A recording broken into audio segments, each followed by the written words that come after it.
Người đến đây làm chi rồi vội người ơi, nói gì rồi quên tình tôi.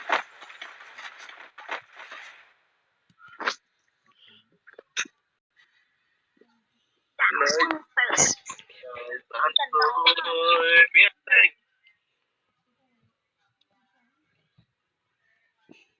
không yêu em làm gì.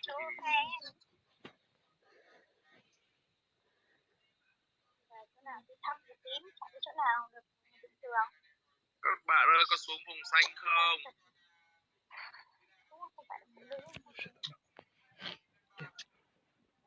Xuống thung lũng này.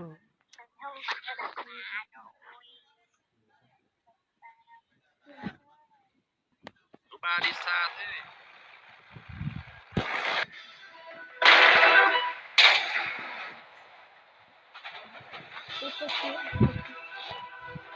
Đây là các bạn ơi, xuống đây là chúng ta phải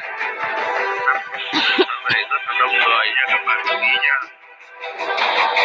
Nếu các bạn cảm thấy không an toàn thì nên chạy trước đi nha. Ôi chao, nó có một team xuống kìa.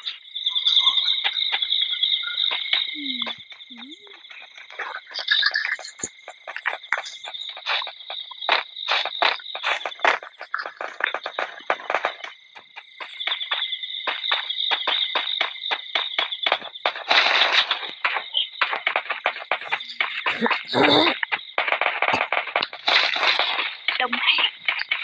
Chạy đi các bạn. Các bạn ơi, chạy đi các bạn ơi.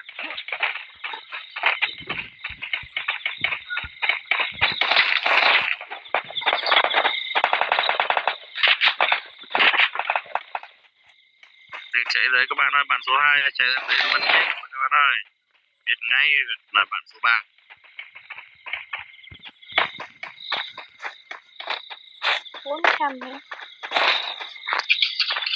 Các bạn tập trung ở bên này gần gần thôi các bạn ơi, cứu nhau cho dễ đây.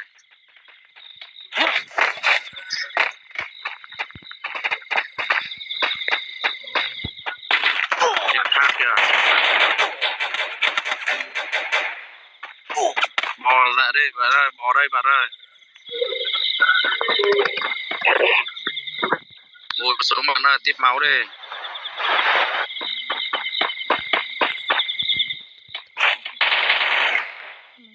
No. Cái gì đấy bạn?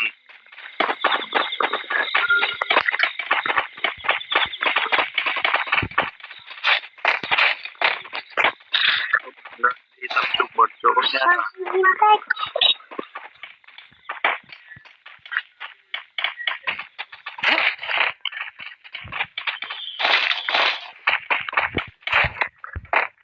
Bạn số 2 kia chạy hơi nhanh nên bạn lòng ta lông tóc.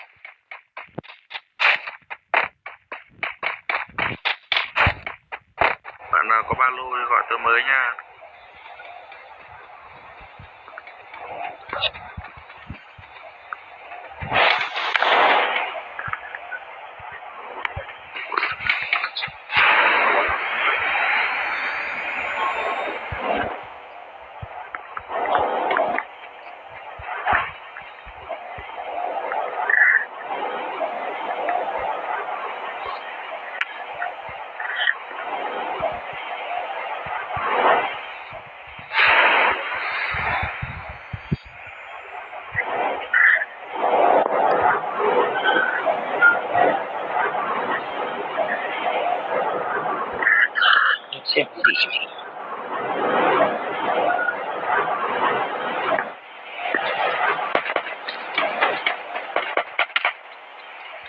Chờ phía nào có đây.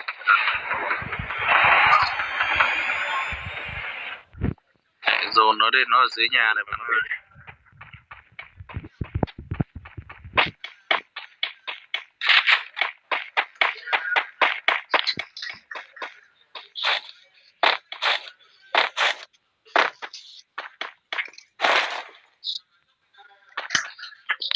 Nó chạy đâu rồi ạ? Nó đi đâu ấy? Chắc nó trong nhà này. Kiểm tra xem.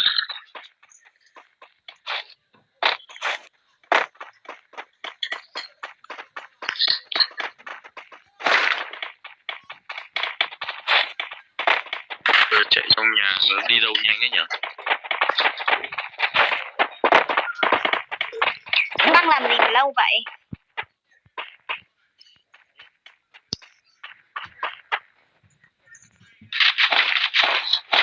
Bài đi con.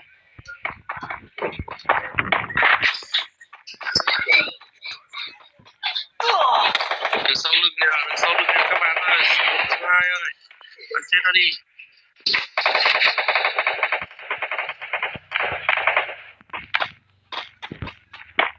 Nằm ở đâu ta sao chưa nhìn thấy nhỉ?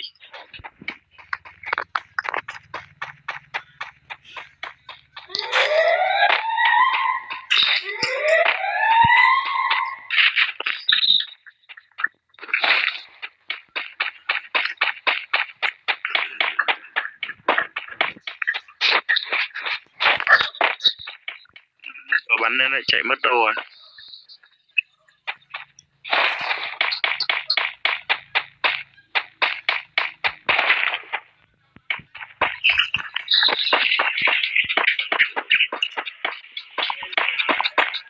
Tại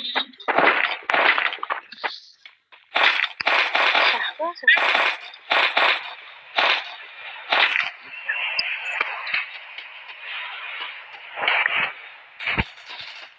Giờ sau đi kìa, nó đâu ta?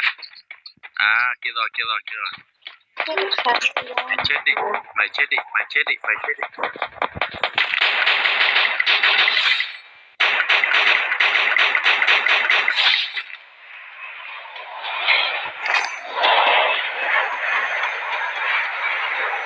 Ui, bắn nó đây, chạy đâu rồi? Chết rồi. I don't hear. Ca. Anh thấy ca không?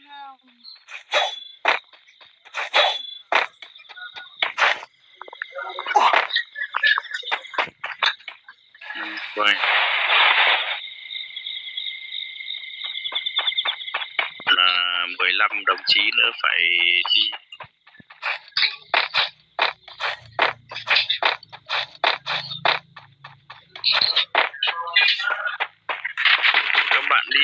Các bạn đi tập trung vào nhá. Tập trung vào để giành top 1 nhá. Băng ra đóng cửa cho nó đỡ khi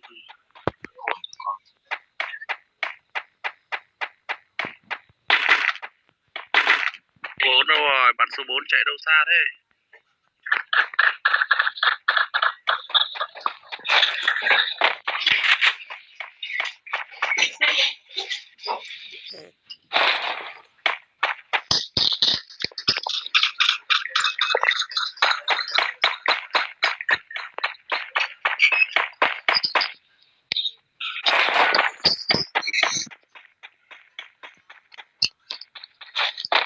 Ở đây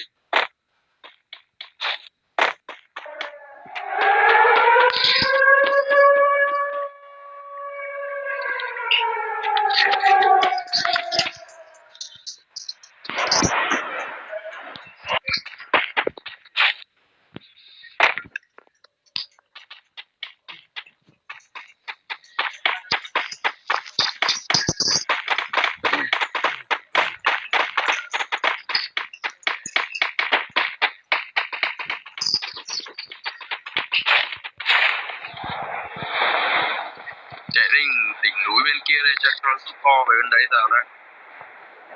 Đó, có thằng nào nó đi xe máy á. Đây rồi, thấy nó đây rồi.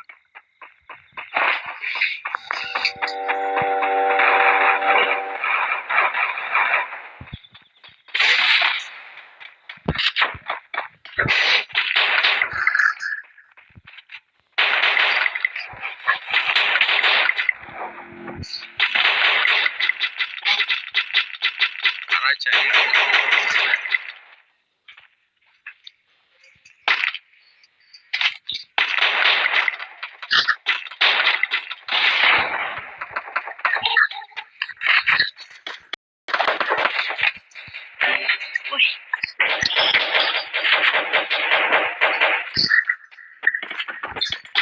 Bò gốc cây bạn ơi. Khiêu.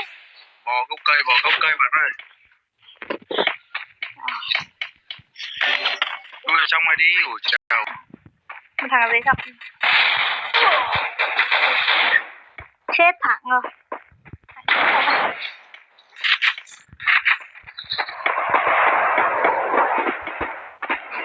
Nó dưới gầm cầu cống á.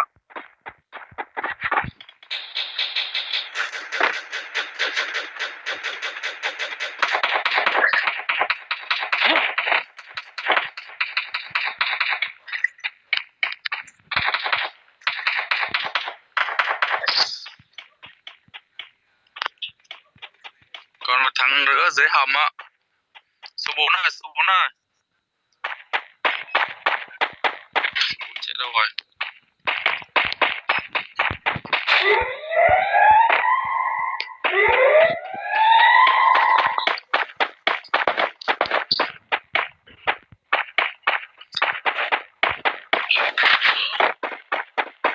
Con.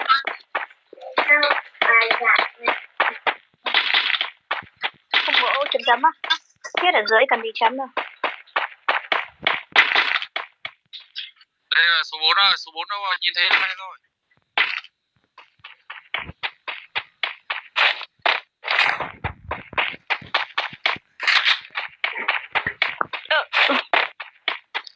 Không đấy, sở ca nào ta.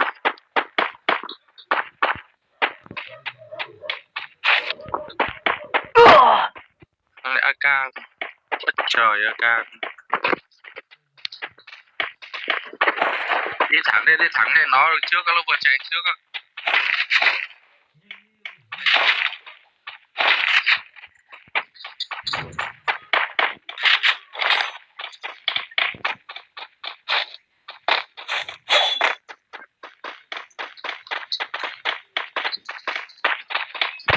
Nó vừa đâu đây à?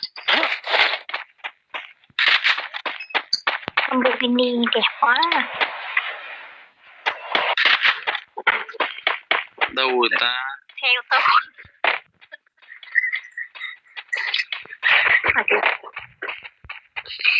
Lambo.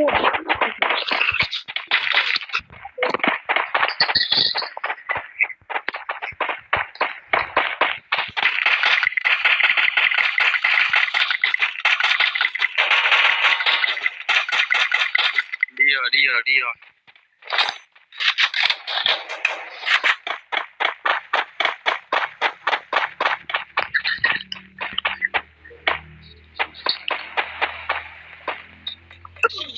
Ôi, thằng nào bắn mình đây?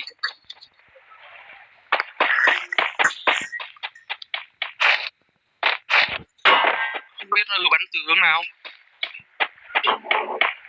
Có ấy không mà, có keo không?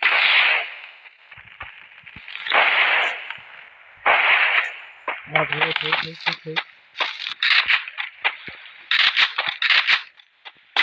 Nó bắn tỉa từ hướng nào không biết nữa.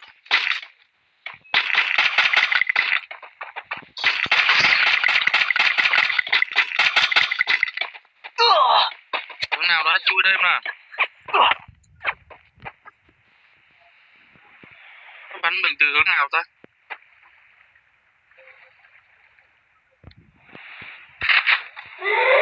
Bắn mình từ đâu mất máu. Chui đây nó bắn súng tỉa rồi.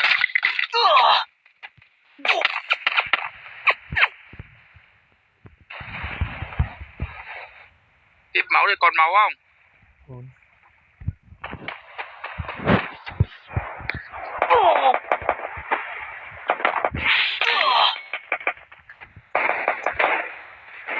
À, ngay.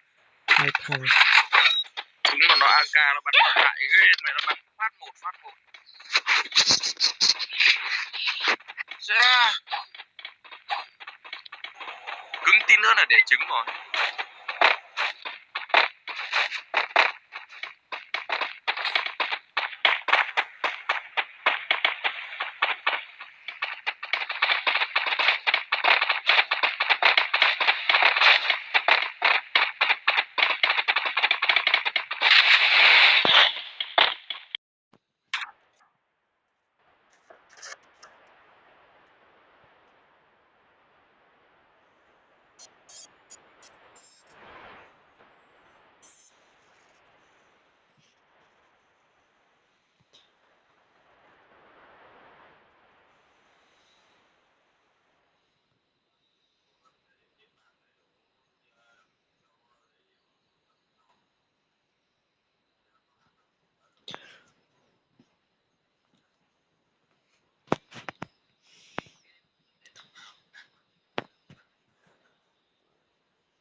你得来。